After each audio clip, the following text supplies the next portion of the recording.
Huang Rong yang tak ingin melihat tetua Ke mati terbunuh di tangan Yang Kang. Ia meminta ayahnya untuk dapat segera membantunya.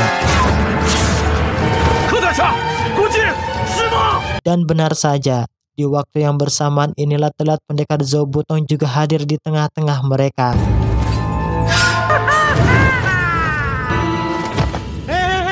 Dengan trik dan kecerdikan yang Huang Rong miliki, ia menyuruh Zhou Butong untuk menyerang Ouyang Feng. 我到底是人是鬼啊？ 老顽童，我问你，你听不听我话？ 嘿嘿呀，好蓉儿，我打赢了你。去打老毒。 Yang Kang yang tak ingin siasat dan rencananya gagal. Ia memanfaatkan kelengahan mereka dengan menyuruh pasukan istana melepaskan kuda pembawa asap racun mematikan untuk melumpuhkan mereka semua.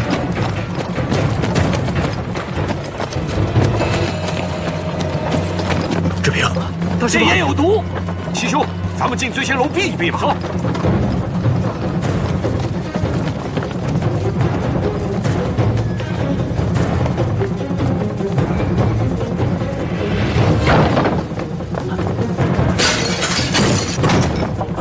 Sadar jika asap racun itu sangat membahayakan, pendekar Wang Yoshi mengajak mereka semua untuk masuk mencari tempat yang aman.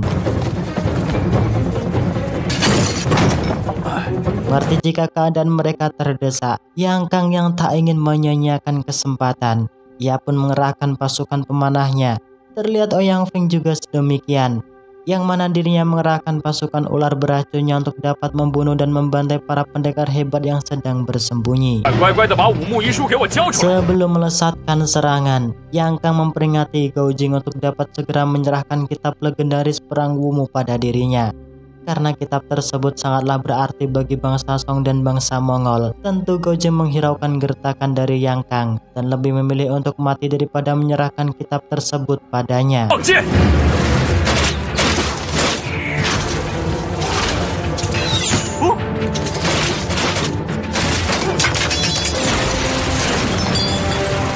Dalam keadaan yang terdesak inilah mereka memikirkan cara untuk dapat keluar kabur menyelamatkan diri.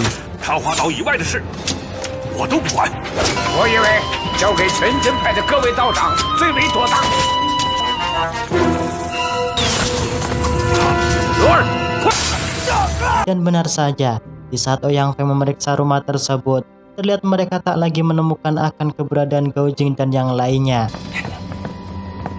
Yang ternyata mereka berhasil kabur dengan melewati jalur lorong rahasia yang berada di dalam rumah. Melihat kondisi yang sangat mengkhawatirkan serta tak ingin kembali ditemukan dan dikejar oleh para pasukan kerajaan Jin, pendekar aliran kungfu Quan Chen izin berpamitan pergi di hadapan mereka. Begitu dengan Huang Yoshi, ia pun mengajak anaknya Huang Rong untuk kembali ke Pulau Bunga Persik. Namun hal tersebut ditolak olehnya. Disinilah Huang Rong memberitahu pendekar Zhou Butong untuk segera membantu Yinggu membalaskan dendam atas kematian anaknya yang telah dibunuh oleh Qian Ren. Namun dengan naas, terlihat Gao Jing dan tetua Ke berhasil ditemukan dan dikepung oleh para jongos kerajaan bangsa Jin.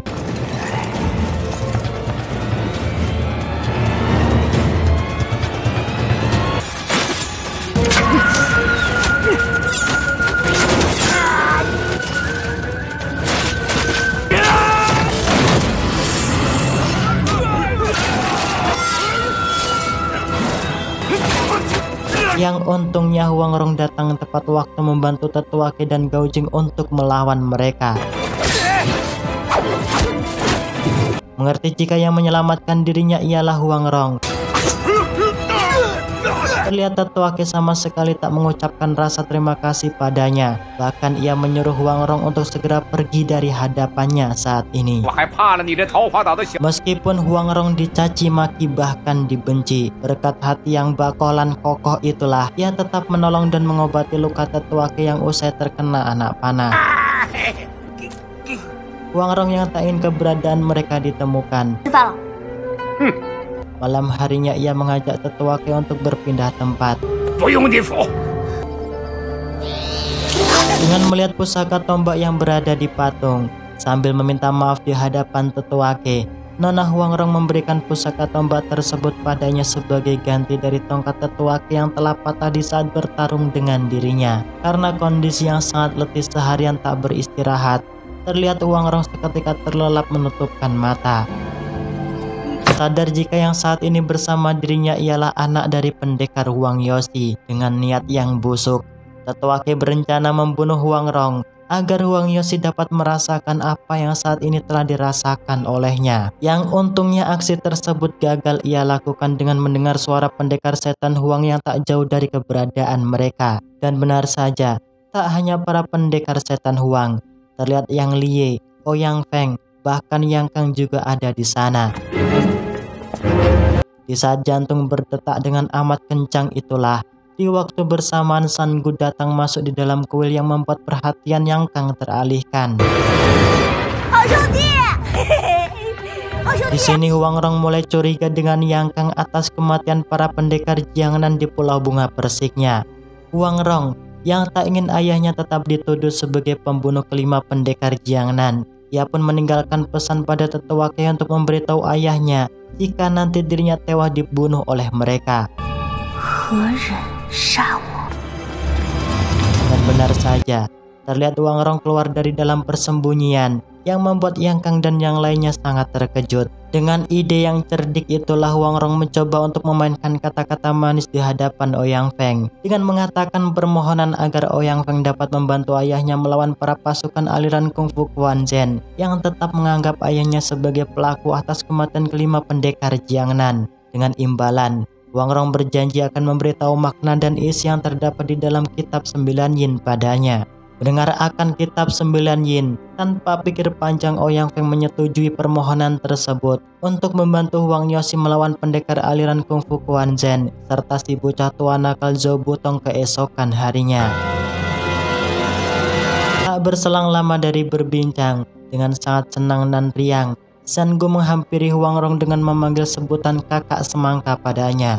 Di sini Huang Rong mulai menyelidiki dan bertanya pada San Gu kenapa dirinya meninggalkan Pulau Bunga Persik dan dapat sampai di tempat kuil saat ini. San Gu menjawab dengan sedih jika ia telah ditinggal pergi oleh kakek Huang sendirian di dalam pulau setelah mendapat kabar akan kepergian Gaujing yang hendak menuju ke kerajaan Monggol. Yang setelahnya, San Gu mengatakan akan kehadiran kakek Ouyang Feng dan Yang Kang di pulau seusainya.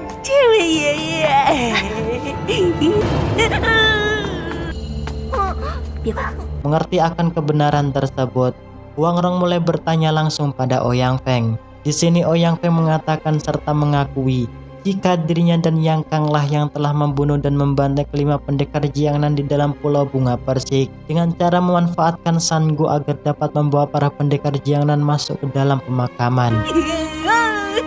既然黄老邪让咱们来，自有他的道理，不妨进去看看。欧阳伯伯用秤杆全金发，大难根本无暇。岛上除了我弟，欧阳伯伯随即用蛇毒伤了第二个猪脑，也想上前帮。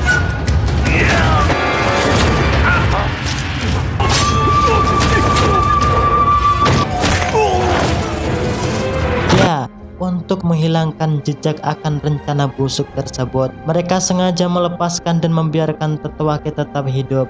Sebab ia buta dan tak bisa melihat akan kebenarannya. Tetua Ke yang mendengarkan akan kenyataan tersebut tentu dirinya merasa sangat bersalah besar telah menfitnah Huang Yoshi dan mempersulit hidup Huang Rong. Tak hanya itu, Huang Rong juga mengetahui jika Yang Kang lah yang telah mengutus seseorang untuk menggagalkan rencana Gaujing yang hendak pergi ke kerajaan Monggol. Setelah berhasil membongkar akan kronologi kematian kelima pendekar Jiangnan di dalam Pulau Bunga Persik, Huang Rong kembali membongkar rahasia akan kronologis kematian Ouyang Ke yang mati dalam keadaan tragis di hadapan Ouyang Feng dengan mengatakan jika yang membunuh Ouyang Ke bukanlah Gaujing, melainkan seseorang yang berkeinginan besar untuk diangkat dan diakui sebagai muridnya saat ini, yang tak lain. Orang tersebut ialah Yang Kang. Untuk lebih meyakinkan akan ucapannya, Huang Rong juga menyuruh San Gu untuk dapat berkata jujur akan kematian Ouyang Ke di dalam rumahnya. Dan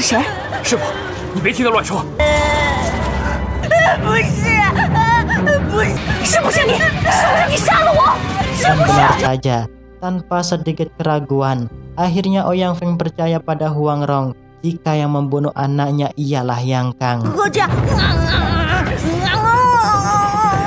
Karena rahasianya telah dibongkar, dengan senyap Yang Kang mengeluarkan jurus 9 tapak tengkoraknya untuk mengakhiri hidup Huang Rong.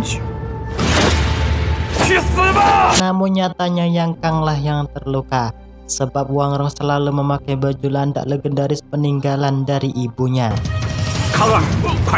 Dari luka itulah terlihat Yang Kang seketika juga keracunan, sebab baju landak yang Huang Rong pakai masih meninggalkan racun mematikan milik Ouyang Feng yang digunakan untuk menyerang salah satu pendekar Jiangnan sebelumnya. Sadar jika tak akan lama lagi nyawanya melayang, Yang Kang menyempatkan dari sisa-sisa hidupnya agar dapat membunuh Yang Lie atas kematian ibu dan kekasihnya Nona Qi. Namun aksinya berhasil dicegah dan digagalkan oleh para pendekar setan Huang yang berada di sana, yang membuat salah satu tangan pendekar setan Huang terluka terkena gigitan dari Yang Kang. Untuk mencegah terjadinya penyebaran racun mematikan tersebut, salah satu pendekar setan Huang melesatkan senjata miliknya untuk memotong tangan kerabatnya, Yang Lie, yang tak tega melihat anak angkatnya mati. Ia meminta tolong Ouyang Feng untuk dapat memberikan obat penawar untuknya. Tentu, hal tersebut ditolak keras oleh Ouyang Feng. Bahkan di balik tirai terlihat Tetua Qi juga sangat puas mendengarkan akan penolakan tersebut, yang tanpa butuh waktu yang lama pada akhirnya Yang Kang pun tewas. Keesokan paginya, terlihat Ouyang Feng terus mendesak Huang Rong untuk segera memberitahu terjemahan isi di dalam kitab 9 yin. Sadar jika Ouyang Feng bukanlah lawannya, Huang Rong akhirnya menyetujui permintaan Ouyang Feng, asalkan ia dapat melepaskan Tetua Qi yang sedang bersembunyi di balik tirai.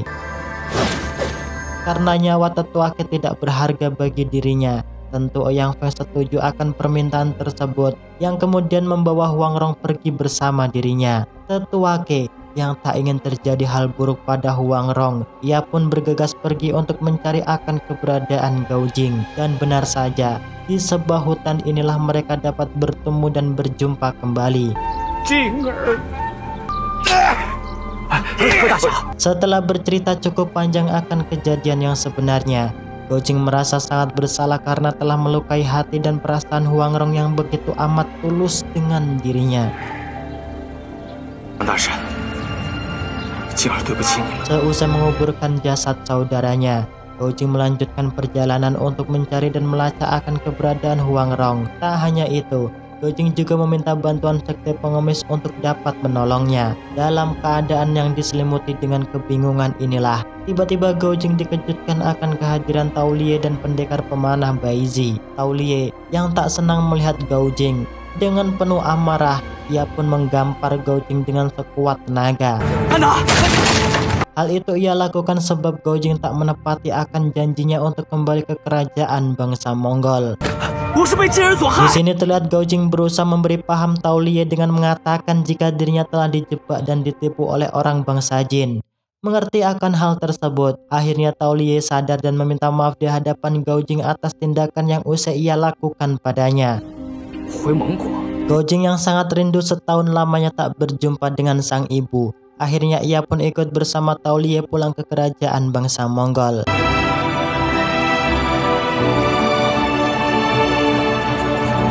Sesampainya di dalam kerajaan Monggol, terlihat Tuan Tiemuzhen dan para petinggi kerajaan sangat menyambut baik akan kedatangan Gao Jing. Karena bangsa Monggol saat ini terus-terusan mendapatkan desakan, Tuan Tiemuzhen meminta bantuan Gao Jing untuk dapat ikut parti melakukan penyerangan melulantakan kerajaan Jin serta kerajaan Mohemo segera mungkin. Gao Jing yang tak ingin aksi balas dendamnya gagal, dengan lantang ia mengatakan siap laksanakan di hadapan Tuan Tiemuzhen. Setelah bertemu dengan Tuan Tiemuzhen dan para petinggi kerajaan Monggol, Gao Jing bergegas menemui ibunya di dalam rumah. Di sini Gao Jing bercerita panjang akan semua hal yang ia alami setahun terakhir pada sang ibu. Bahkan Gao Jing juga curhat perihal hati akan cinta segitiganya. Di sini sang ibu nampak bingung memberi arahan pada Gao Jing, yang mana ia hanya mengatakan jika pemuda sejati ialah pemuda yang selalu menjunjung tinggi sebuah janji. Mendengarkan akan nasihat tersebut, Seketika Gojing mengatakan di hadapan ibunya akan menikahi Nona Huan jika Huang Rong berhasil ia temukan. Singkat cerita, keesokan harinya terlihat Gojing mulai memahami siasat perang yang tercatat di dalam kitab legendaris perang Wumu, yang mana tak akan lama lagi bangsa Mongol akan melakukan penyerangan untuk meluluhlantahkan kerajaan Jin dan kerajaan Muhemo. Dan benar saja, atas kepercayaan yang tinggi itulah Tuan Temujin menunjuk dan menjadikan Gojing panglima perang untuk memimpin pasukan kerajaan di bangsa Mongol. Esok harinya, di saat Gojing dan para petinggi kerajaan bangsa Mongol sedang menyusun strategi penyerangan, ia pun dihampiri tetua Lujio yang memberi kabar jika dirinya sudah berhasil menemukan Huang Rong, yang pada akhirnya mereka pun dapat berjumpa kembali.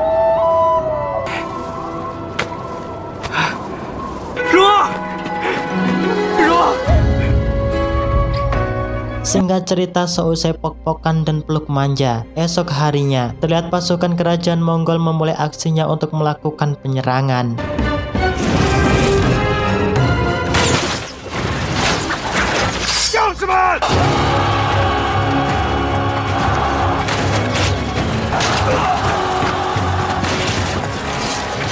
Namun berat strategi yang mereka gunakan tak dapat menembus benteng pertahanan dari kerajaan Muhemo.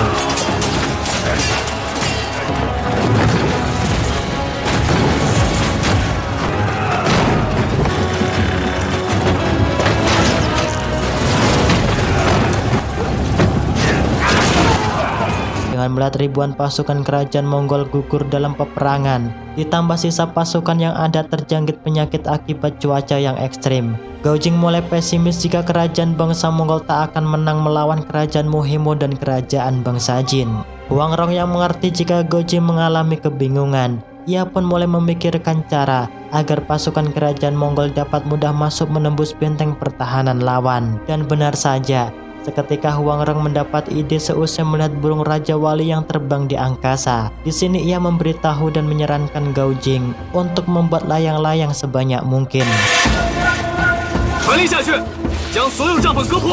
Mendengarkan akan ide tersebut, Gojing yang tak memiliki waktu banyak, ia pun memerintahkan semua pasukan Mongol untuk menggunakan kain tenda sebagai alat bantu menyerang dan menggempur benteng pertahanan lawan. Dan benar saja, dalam waktu sekejap, terlihat pasukan kerajaan bangsa Mongol dapat membabat habis dan meluluhlantahkan kerajaan Muhemo, serta berhasil meringkus Yang Lie.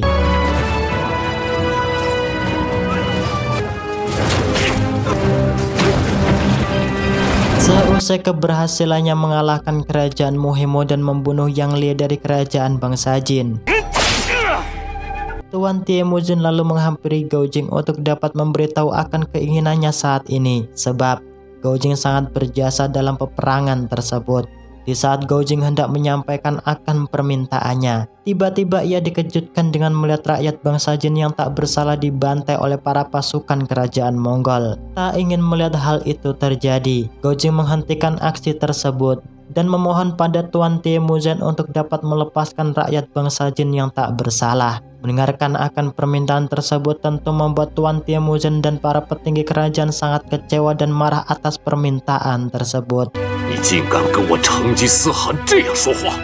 sini, Gojing nampak kecewa dan bersalah telah membantu Tuan Temujin memperluas daerah kekuasaannya, yang pada intinya Gojing tak tega melihat rakyat tak bersalah harus hidup menderita, bahkan dihukum mati oleh kerajaan bangsa Mongol. Tak berselang lama keesokan harinya, terlihat Gojing menghampiri Huang Rong. Gojing bermaksud untuk meminta maaf karena dirinya tak jadi membatalkan akan pernikahannya dengan Nona Huan, sebab ia menggunakan permintaannya untuk menolong nyawa rakyat bangsa Jin yang hendak dibunuh oleh Tuan Temujin. Mengerti akan kenyataan tersebut tentu membuat Huang Rong sangat kecewa, yang seketika pergi meninggalkan Gojing.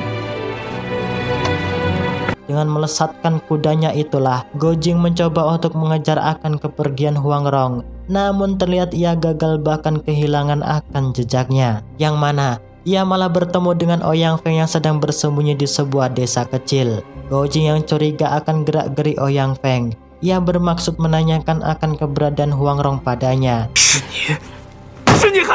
Dengan lantang, Ouyang Feng memberitahu dengan mengatakan jika Huang Rong telah tewas diterjang dan terbawa oleh badai gurun pasir.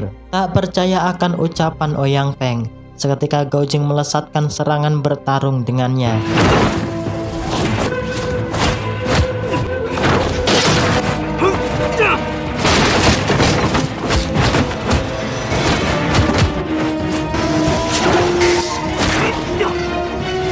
Dari pertarungan yang sengit itulah nampak jika kekuatan kungfu mereka samalah imbang. Di sini Ouyang Feng tak akan melepaskan Gao Jing sebelum ia menerjemahkan isi kitab 9 yin untuknya.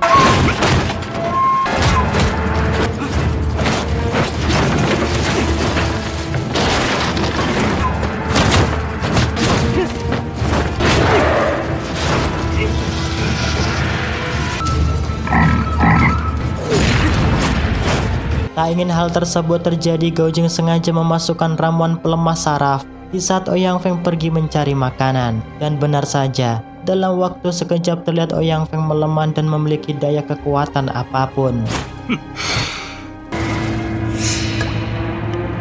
Hal yang sama juga dialami Gao Jing, yang mana dirinya tak bisa menerima kenyataan atas kematian kekasihnya Nona Huang Rong. Sambil sedikit teler efek meminum kopi yang dicampur garam itulah, Gao Jing secara terus-terusan menyebut nama Huang Rong.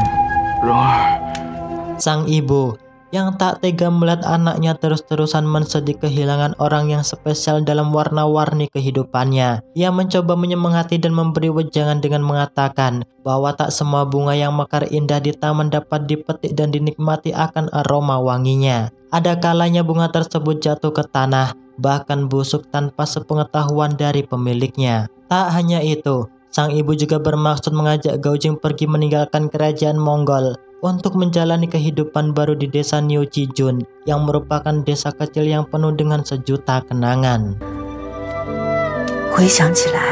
Tak ingin kembali menyanyiakan satu-satunya orang yang spesial di dalam hidupnya. Esok harinya Gao Jing menemui Tuan Temujin bermaksud untuk berpamitan meninggalkan kerajaan Monggol. Namun hal tersebut ditolak olehnya sebab Tuan Temujin masih memerlukan bantuan Gao Jing untuk dapat melebarkan sayap akan kekuasaannya. Yang tentunya saat ini Tuan Temujin menyuruh Gao Jing dan yang lainnya untuk bersiap-siap menyusun strategi peperangan untuk menggempur dan menguasai kota Ling'an. Mengerti akan rencana tersebut, Gao Jing kembali menghampiri ibunya dengan mengatakan jika dirinya belum diperbolehkan pergi oleh Tuan Temujin. Tak hanya itu, Gao Jing juga menunjukkan sebuah surat di hadapan ibunya, yang mana surat tersebut tak boleh untuk dibuka sebelum kerajaan bangsa Monggol berhasil menguasai kota Ling'an. Sang ibu yang merasakan ada sesuatu hal yang tak beres, ia pun membuka surat perintah tersebut, yang ternyata Tuan Temujin juga berencana untuk menaklukkan dan menyerang kerajaan negeri bangsa Song. Tak ingin hal tersebut terjadi,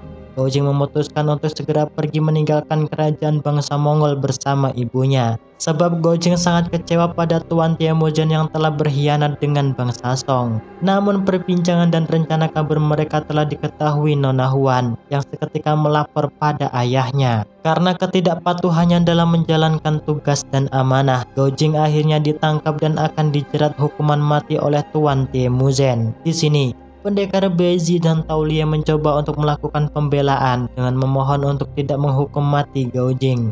Namun pembelaan tersebut tak berarti apapun karena yang kuat akan selamanya kuat dan yang lemah akan selamanya tertindas.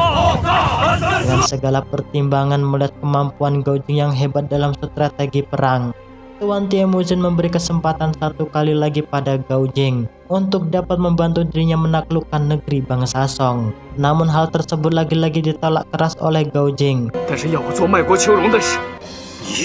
Tuan Temujin yang geram serta titik dari kesabarannya sudah habis. Ia mengancam dan mengatakan akan membunuh ibunya jika Gao Jing tetap menolak untuk membantu dirinya. Dalam kondisi yang terdesak dan tak memiliki pilihan lain, akhirnya Nona Liping memilih untuk melakukan bunuh diri di hadapan anaknya.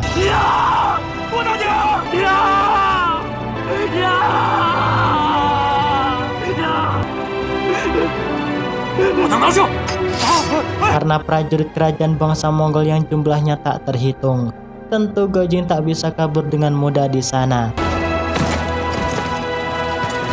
Disinilah ia memohon pada pendekar besi untuk memberikan jalan untuknya. Seusai mendoakan dan mengubur jasad ibunya, Gao Jing berjanji tak akan melakukan pengkhianatan pada bangsa Song, meskipun dirinya harus mati terbunuh 10.000 kali oleh Tuan Tie Muzhen. Pendekar besi yang terharu dan tak kuat mendengarkan perkataan Gao Jing.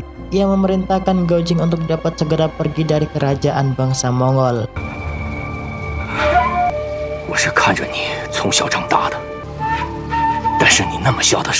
Tak hanya pendekar besi, ternyata Tao Lie juga menyuruh Gao Jing untuk dapat segera meninggalkan kerajaan Mongol.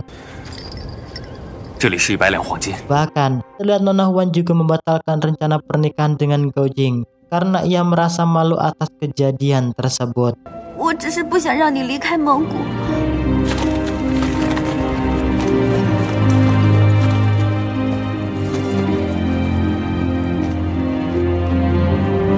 Sesampainya di kota Lin'an, seketika Gao Jing dihajar, dipukul, bahkan diinjak-injak oleh masyarakat di sana.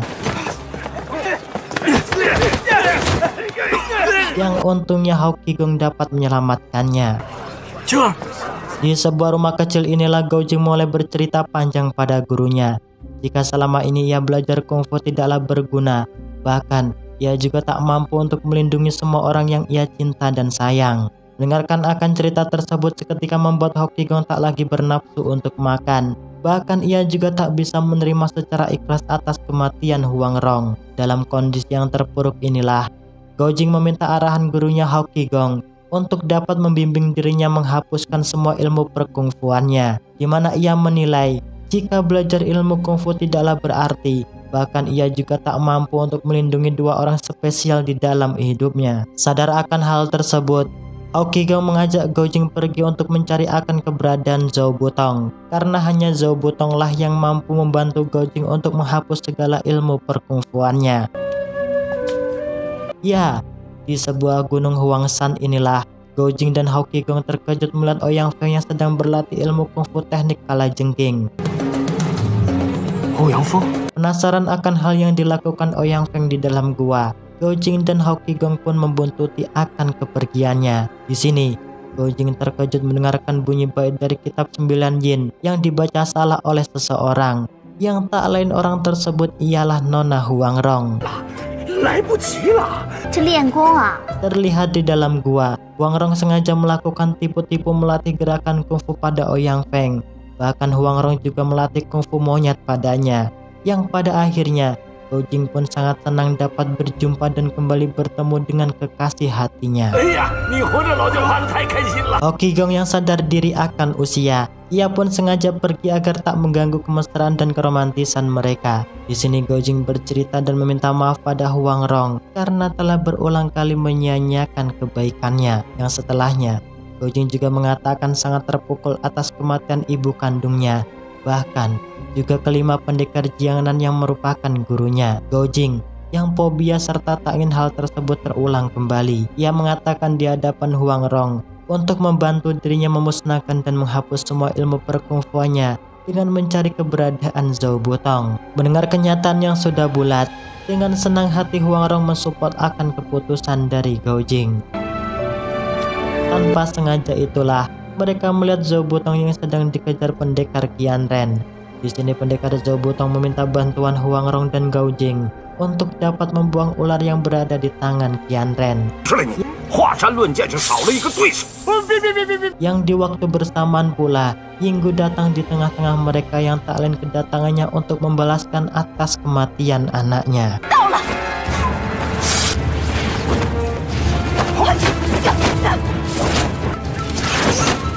Zhou Butong yang tak ingin melihat mantan kekasihnya celaka, dengan sigap dirinya memasang badan menahan serangan jurus tapak besi Qianren. Di sini Yinggu menyuruh Zhou Butong untuk segera membalaskan atas kematian anaknya, sebab Qianren lah dalang yang mengambing hitamkan sang kaisar tabib Duan. Sang kaisar Duan yang baru sampai, ia juga memperkuat perkataan Yinggu agar Zhou Butong percaya padanya. Di sini sang kaisar tabib Duan juga bersedia menyerahkan nyawanya atas kesalahan yang tak ingin menolong dan mengobati anak Zhou Butong. 在老衲心中。 Nampaknya Yinggu tak mempersalahkan hal tersebut, yang mana ia sudah memaafkan sang kaisar Duan yang tak bersedia mengobati anaknya. Qianren yang tak ingin disalahkan, ia mencoba untuk kabur dari hadapan mereka. Namun aksi kabur tersebut digagalkan oleh Hou Qigong. Di sini Hou Qigong juga sangat geram pada Qianren karena ia telah mengacaukan upacara pemilihan tetua sekte pengemis yang baru, yang mengakibatkan anggotanya mengalami terluka bahkan tewas di sana. Atas dasar itulah Hou Qigong akan menuntut balas atas perbuatan keji yang dilakukan Qianren.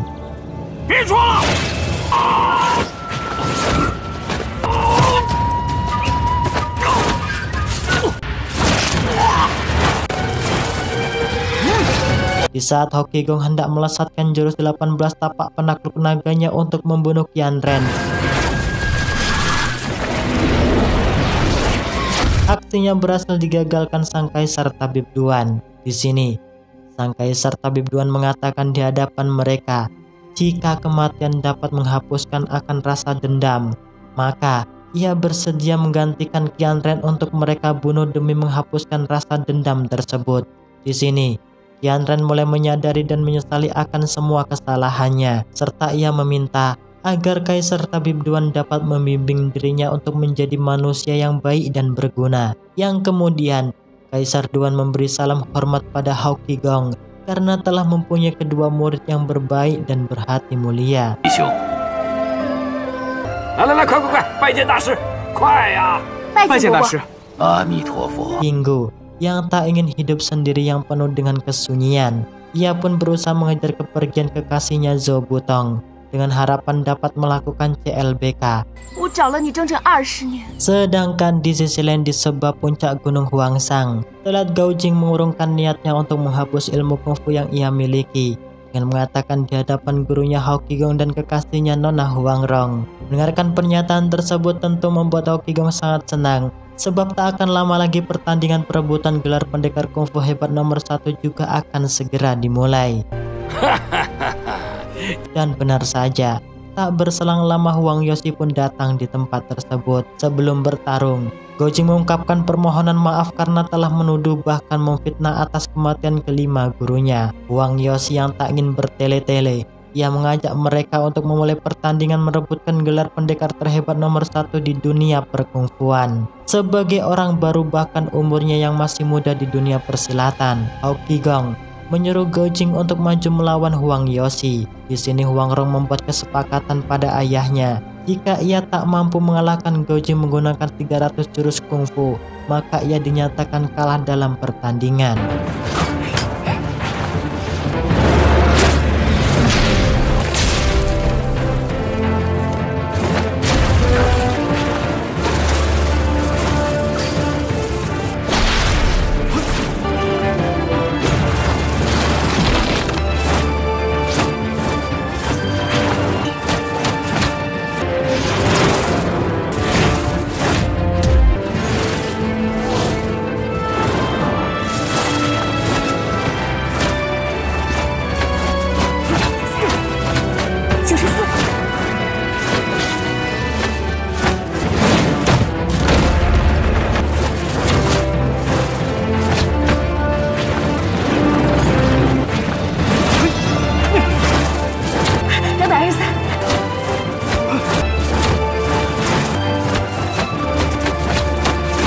Dan benar saja, di sini Hou Qigong sangat takjub melihat peningkatan kungfu Gao Jing yang semakin pesat. Bahkan ia terlihat mampu mengimbangi segala jurus kungfu yang dikeluarkan Huang Yoshi.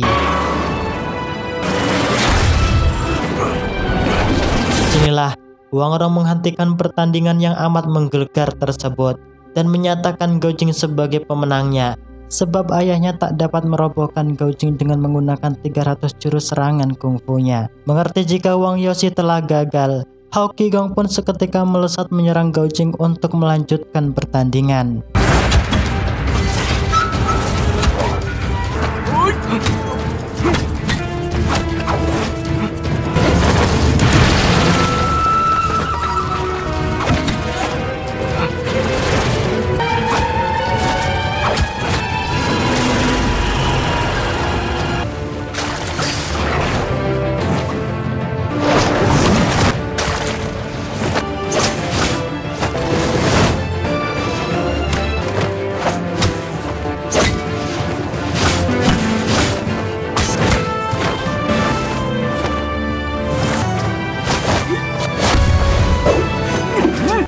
Dan benar saja, dari pertarungan yang amat sengit tersebut, terlihat Haokigong kewalahan melawan teknik kemampuan kungfu Gaojing.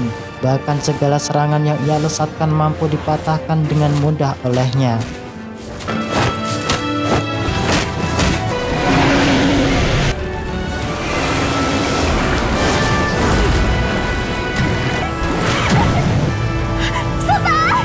Di sini, Wang Rong terlihat sangat senang akan keberhasilan kekasihnya Gaojing. Namun secara tiba-tiba mereka dikejutkan akan kemunculan si pendekar racun barat Ouyang Feng, yang juga berambisi besar untuk merebut gelar pendekar terhebat nomor 1 di dunia. Dengan teknik kungfu gabungan kalajengking, katak, dan monyet liar itulah Ouyang Feng menantang Huang Yoshi dan Haokigong untuk bertarung dengannya. Namun hal tersebut dicegah Gaojing, yang seketika ia pun melesat menghadapi Ouyang Feng.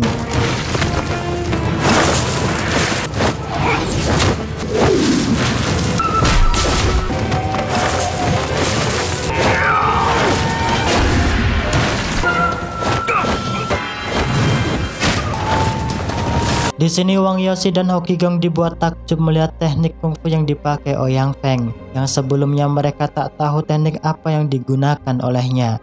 Di sini Wang Rong menjelaskan jika dirinya yang melatih Ouyang Feng dengan cara menerjemahkan kitab 9 yin secara asal-asalan padanya. Bahkan terlihat Gaojing yang menguasai jurus kungfu kitab 9 yin kewalahan terluka berhadapan dengan Ouyang Feng.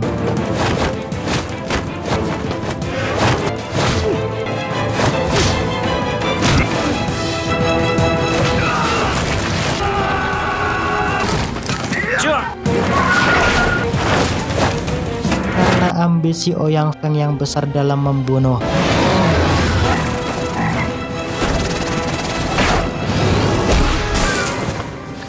terlihat Wang Yoshi dan Haokigong berusaha keras menangkis serangan yang dilesatkan pada Gaojing. Namun terlihat Wang Yoshi dan Haokigong tak kuat membendung kehebatan kungfu Ouyang Feng, yang membuat mereka terhempas muntah darah.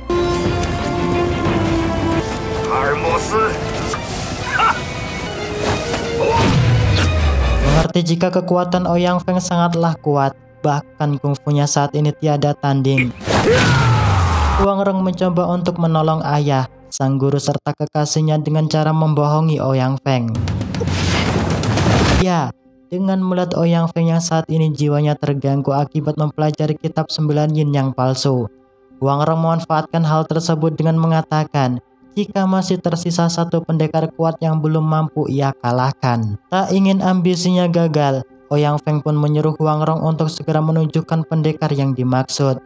Dan benar saja, dengan melihat bayangan yang berada di air itulah, seketika Ouyang Feng melesatkan serangan bertarung mati-matian dengan bayangannya sendiri.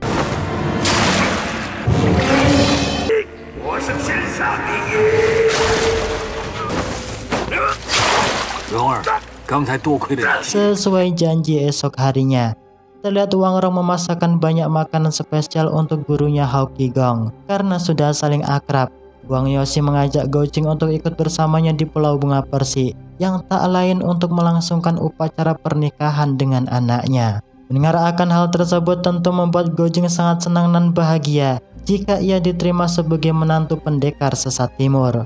Namun lagi-lagi masalah menghampiri mereka, yang mana Gaojing mendapat kabar jika pasukan kerajaan Mongol hendak melakukan penyerangan ke kota Ling'an esok harinya. Gaojing yang tak ingin hal tersebut terjadi, ia meminta arahan pada Huang Yoshi dan gurunya untuk tindakan apa yang harus ia lakukan. Di sini Huang Yoshi menyuruh Gaojing untuk segera pergi menyiapkan pasukan dan masyarakat yang ada di kota Ling'an, serta Haokigong juga menyuruh Wang Rong untuk segera pergi memberitahu dan mengumpulkan pasukan sekte pengemis segera mungkin untuk menuju kota Ling'an. Melihat adanya desa terpencil yang jauh dari permukiman warga, Gaojing dan Wang Rong memutuskan untuk singgah sebentar menikmati kopi hitam di sana.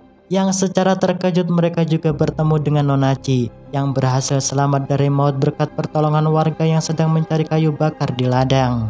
Di sini Gaojing dan Wang Rong kemudian menceritakan dan memberitahu Nonachi jika Yang Kang sudahlah tewas beberapa hari yang lalu. Mengerti jika suaminya sudah tiada, terlihat Nonachi sangat terpukul mendengarnya. Namun sebelumnya ia sudah berusaha untuk mengikhlaskan Yang Kang dengan melihat kekejaman yang ia perbuat pada semua orang. Di sini Nonachi hanya bisa mendoakan yang terbaik untuk suaminya. Karena tak ingin berlarut dalam kesedihan, Nonachi meminta Gojing untuk dapat memberikan nama untuk anaknya, yang mana Gojing juga merupakan paman dari anak tersebut. Untuk mengenang saudaranya, Gojing memberikan nama anak tersebut Yang Guo, kata yang diambil dari nama ayahnya, dan kata Gao diambil dari nama depannya. Yang Guo.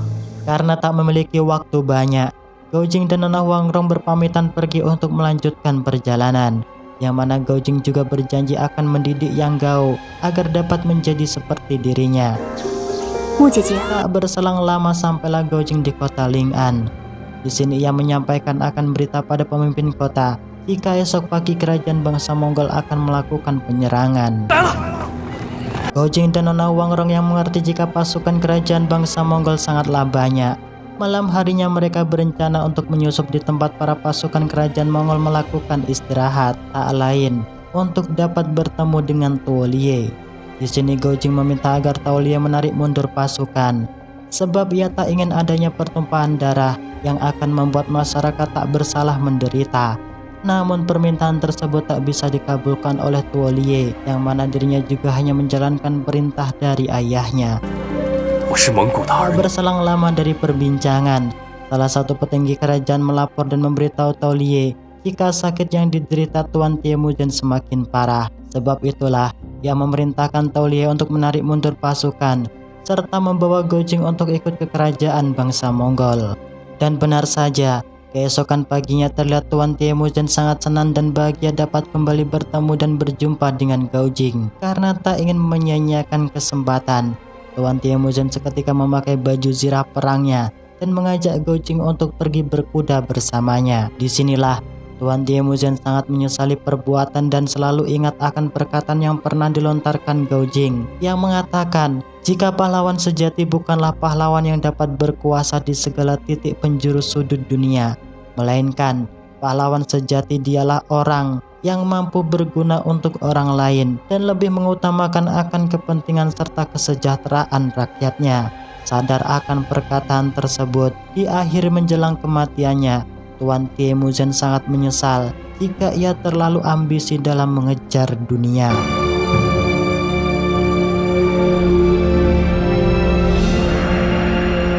Karena misinya sudahlah beres, esok harinya Gojing dan Nona Huangrong pergi melanjutkan perjalanan menuju Pulau Bunga Persik untuk mempersiapkan hari bercocok tanam dengannya.